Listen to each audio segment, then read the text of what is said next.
Hello, High Point Physical Science class. This video is going to help you do some calculations with mechanical and mass energy. So first we're going to talk about mechanical energy. So think of something mechanical that you can actually see doing something or having energy. Starting with mechanical potential energy. Mechanical potential energy is the energy due to the physical position. So you can see a physical position. The most common example is gravitational potential energy.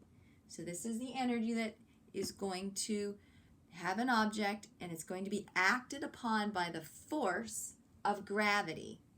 So in order to be acted upon by the force of a gravity, remember the train, it was at the top of a hill, it has to have a certain height.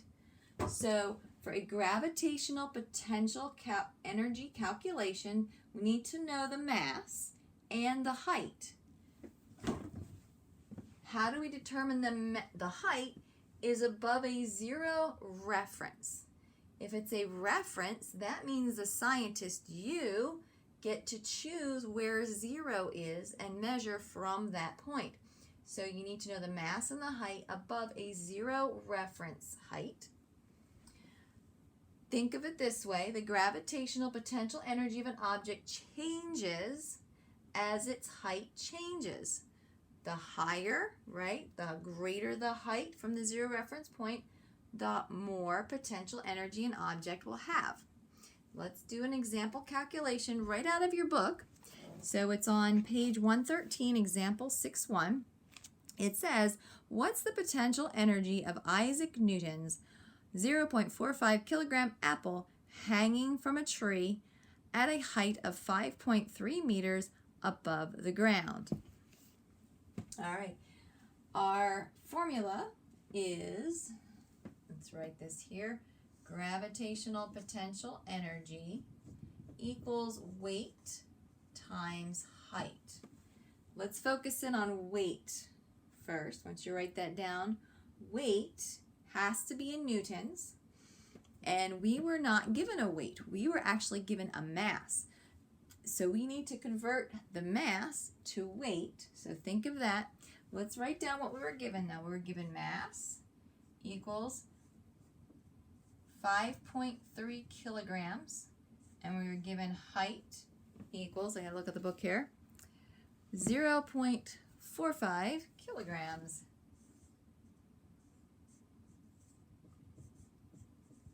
All right, so we have our mass.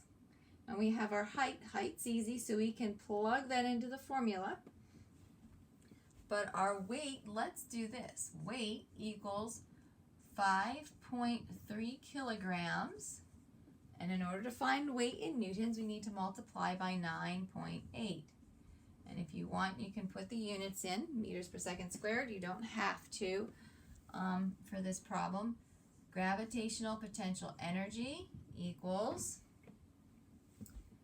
we're going to plug in the numbers. Let's plug in the numbers for weight. 5.3 kilograms times 9.8. I'm going to leave the units out so I have room on my board here. Times 0.45 kilograms. I'll put that in parentheses so you can see it a little bit better. As a matter of fact, I'll put all these numbers in parentheses. I'm putting them in parentheses so you can see what they are and you can multiply them together. So 5.3 times 9.8 times 0.45 gives us 23.3. And I'm going to drop the 0.3, because these two measurements only have two numbers, two significant digits. So 23 is our answer, and the units become joules.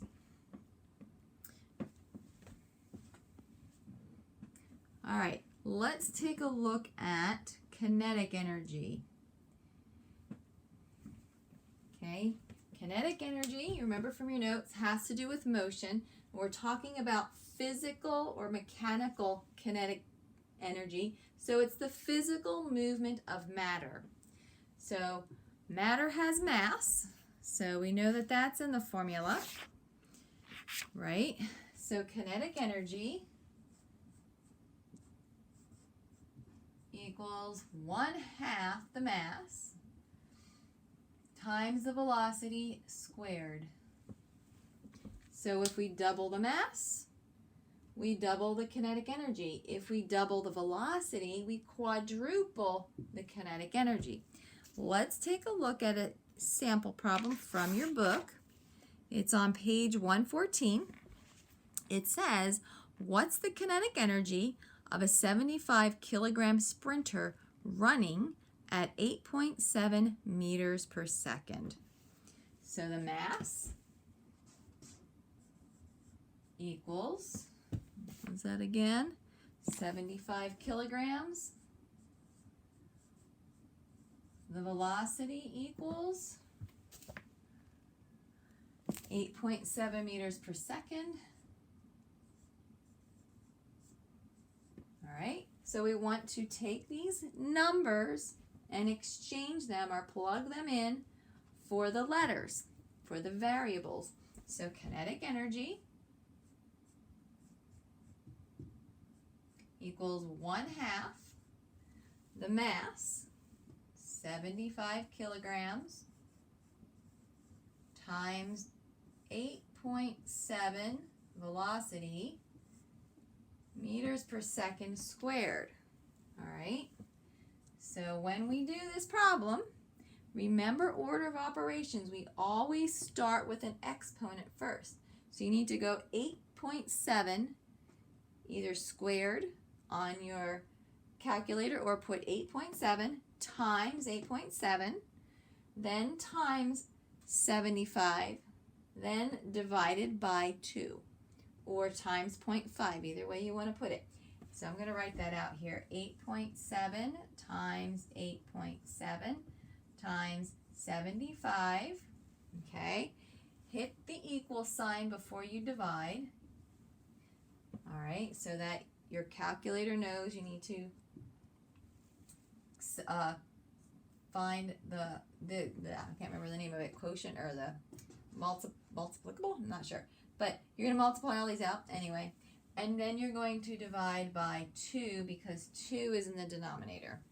All right, so we've got 2,830 is our answer. But again, this has 2 significant digits, and this has 2 significant digits. So I'm going to take that 3 and I'm going to just exchange it for a 0, and I'm going to have 2,800 joules. So 2,830, all right, I'm just going to drop that, and I'm going to make it 2,800 joules. Again, I only want 2 significant digits in my answer because there's only 2 digits in my measurements. All right, and my units are joules. All right. All right, lastly, let's talk about mass energy. Mass energy is, think of Einstein because this formula is going to look familiar to you. It's the largest potential source of energy if we could convert all of an atom's mass completely to energy. So if we could do that, and mass in very, very small quantities does convert to energy. Not an entire atom, but electrons and parts of electrons do get converted to mass. All right, but if we were to take all of an atom's mass and convert it to energy, we would use this formula. Energy, or mass energy, equals the mass times the velocity of light, I'm going to put c squared. All right, so it's mass times velocity. Looks a little bit like kinetic energy, but it's the velocity of light. Electrons travel at the speed of light. Think of it that way. Speed of light, and then of course squared, just like our kinetic energy formula, except there's no 1/2. All right, so go to page 118, example problem 6.3. It says, how much mass energy in joules could be obtained from the complete conversion of a 138 gram media player. Okay, that's a lot of mass being converted. So let's write that down. Mass equals 138. I have to put it over here because I don't have much room. Grams. Notice how we're using kilograms in each of these formulas. We need to make the mass kilograms. So 0.138 kilograms. All right, we're going to move the decimal to the left so that it's now kilograms. All right, the speed of light is 3.8 times, no, 3.7. I have to look it up here. Well, we'll just do 3.0 like the book has. 3.0 0 times 10 to the 8th meters per second. All right. So here's where you need to get really good at using your calculator. We're going to take the mass in kilograms. Energy equals 0.138, and I hope you're doing this on your calculator. All right, type this in and make sure you get it, because here we go. 3.0 times 10 to the 8th, and that will be squared. All right, and then it's meters per second squared, and that's going to give us an answer of 1.24 times 10 to the 16th. Let's see if I have room to write that any lower on the screen. I do. 1.24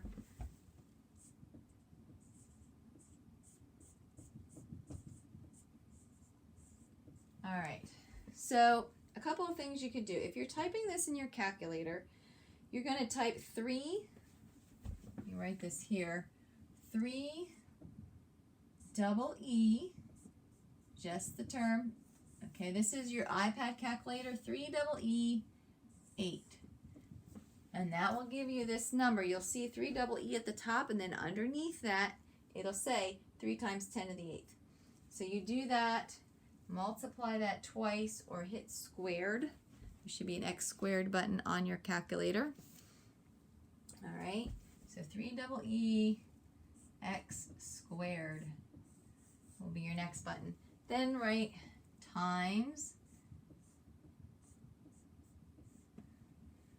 0.138.